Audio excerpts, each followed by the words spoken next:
So far in this series, we have created an emo rap beat, turned it into a full song, written lyrics, and recorded them using a mobile phone. In this video, I'm going to show you how I go about mixing this type of music. A quick note before we get started, every mix is going to be different, but hopefully you can take these techniques and apply them to your own mixes. First off, I highly recommend that you bounce down all your MIDI tracks to audio, as this will save on processing power and make you commit to your sounds, giving you less incentive to start changing them later on. Also make sure they are all on individual tracks.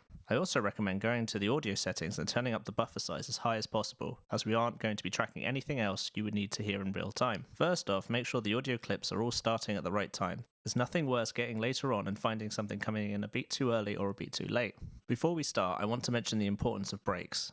Ever heard a harsh noise only for you to get used to it a few minutes later?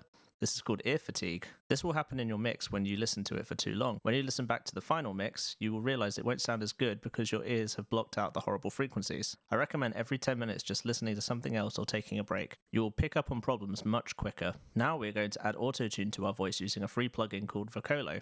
I'll put a link in the description to where to download it. Shout out to Sky Jordan for helping me find this plugin.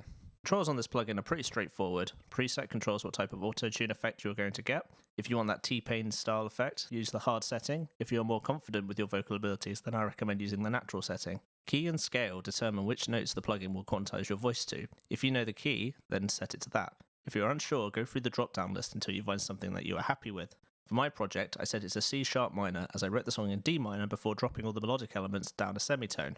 Next, drag all the faders down, find a part of your song with as many parts playing as possible, and one by one drag them up until you have a balanced mix. Now head to your master fader, add an EQ and boost the highs and lows by a couple of dB until you get 2 bumps on the spectrum. Then add a compressor, setting the ratio to 2:1 and dropping the threshold until your mix starts to get quieter. Then set the attack and release to somewhere towards the middle. Make sure to adjust the makeup gain. This is called top-down mixing, where you can do some processing on the entire mix at the start so you won't have to do as much individually later. Already the mix now has way more bottom end and high end is much more clearer, with the compressor reducing the dynamic range. I'm feeling oh so lonely.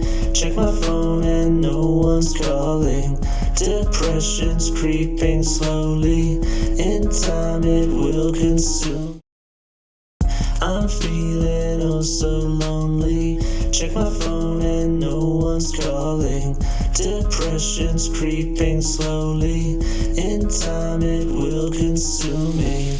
Now I went through each of my tracks to see what I could do to make them sound better in the mix. The guitar, I just cut some more of the lows with an EQ since the chorusing effect had created a build-up.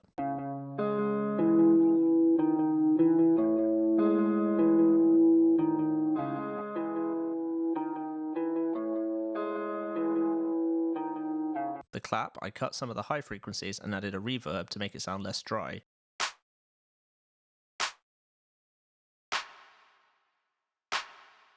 While the snare, I cut some frequencies around 500 Hz and boosted the top end. I then added a similar reverb but turned up the low cut.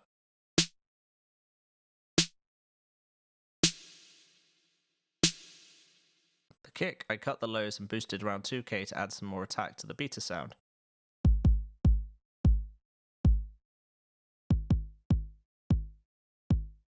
The vocals I did the most processing to, having 2 takes of the chorus on separate tracks, one pan slightly to the right.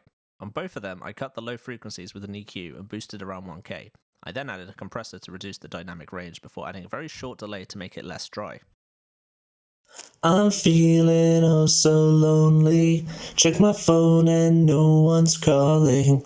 Depression's creeping slowly. In time it will consume me. I'm feeling oh so lonely. Check my phone and no one's calling. Depression's creeping slowly. In time it will consume me. I had the 2 takes of the verses on separate tracks, with one track kept how it was and the other having only certain phrases I wanted emphasized left in and pan slightly to the left. The processing is very similar on these tracks as mentioned before with the EQ, compression and delay. The difference being I boosted more of the high end and de-essed my vocals using a multi-band compressor. De-essing is a technique that helps get rid of plosives, harsh build-ups of noisy frequencies, in vocal takes. In this case, the first couple of phrases in the first verse had a lot of S sounds that needed to be turned down. This can be done on a multi-band compressor by muting the low and mid bands and using the high band overhead knob to select the area which is sounding harsh. Then it's a case of turning down the threshold until it becomes less noticeable. Make sure to unmute them afterwards. Expectations taking up all my thoughts instead.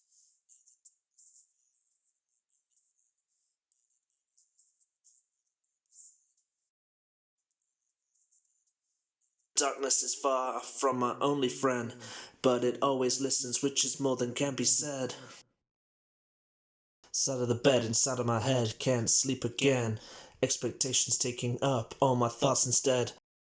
Side of the bed, inside of my head, can't sleep again. Expectations taking up all my thoughts instead. I also had a part of my verse I wanted to have a telephone effect. The irony isn't lost on me, don't worry.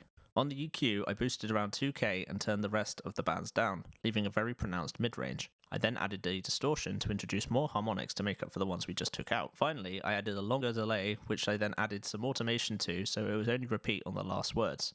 To make an automation track, right-click on any of the parameters and select Create Automation Clip. Then in the playlist, simply click a selection to control the parameter. In this case, it was to turn on and off the delay.